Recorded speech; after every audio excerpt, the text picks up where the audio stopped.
Machine খারাপ হয়ে গেছিলো, সারাচ্ছে। ও একটা জালি মাল, চিটিংবাজ, যত রকম ফেক পোস্ট করে। ও তো ভোটের মেশিন খারাপ হয়ে গেছিলো, চেঞ্জ হচ্ছে, ওই ছবিটা দিয়েছে।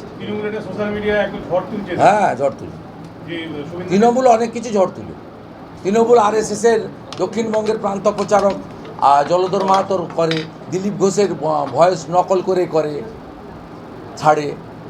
দিলীপ দা কদিন আগে 1 লক্ষ লোকের জমায়েতে প্রধানমন্ত্রীর সামনে খড়গপুরে বক্তৃতা করে এলেন, তার নকল করে ছাড়ছে। তৃণমূল একটা নোংরা ছোট লোক, একটা পলিটিক্যাল পার্টি নয়, ড্রেনের কিট, নর্দমার কিট। এই পার্টিকে নিষিদ্ধ করা উচিত ছিল ইলেকশন কমিশনের। যারা বলে হাইকোর্টকে মানি না, যাদের স্লোগান বাংলাদেশ থেকে ধার করা, জয় বাংলা। জয় বাংলা কি ভারতের স্লোগান নাকি?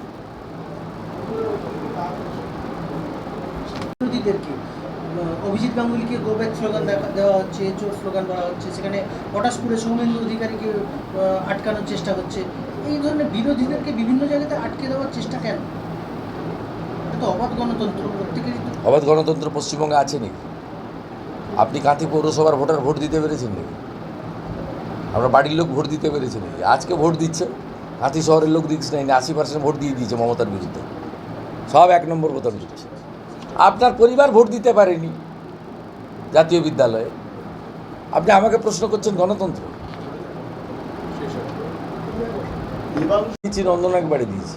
বলছি, নৈশাদলে তৃণমূল নেতার মৃত্যুতে 5 জন বিজেপি কর্মীকে গ্রেপ্তার করা হলো এখন পর্যন্ত। সেখানে রথিবালা আড়ির মৃত্যুর পরে এখন পর্যন্ত কোনো গ্রেপ্তার নেই নন্দীগ্রামে। না, গ্রেপ্তার এরা করবে না। রথিবালা আড়ির পরিবার হাইকোর্টে যাবে, CBI হবে, তখন গ্রেপ্তার হবে। পুলিশ তো মমতার পুলিশ। ভাইপোর যে কয়লা বালি চুরির টাকা, সেখান থেকে এরা বেতন পায়। এদের পরিণতি ভয়ঙ্কর হবে, এদের পরিণতি খুব খারাপ হবে। আমরা চিহ্নিত করে রাখছি, আর বেশি দিন লাগবে না, কয়েক মাস লাগবে।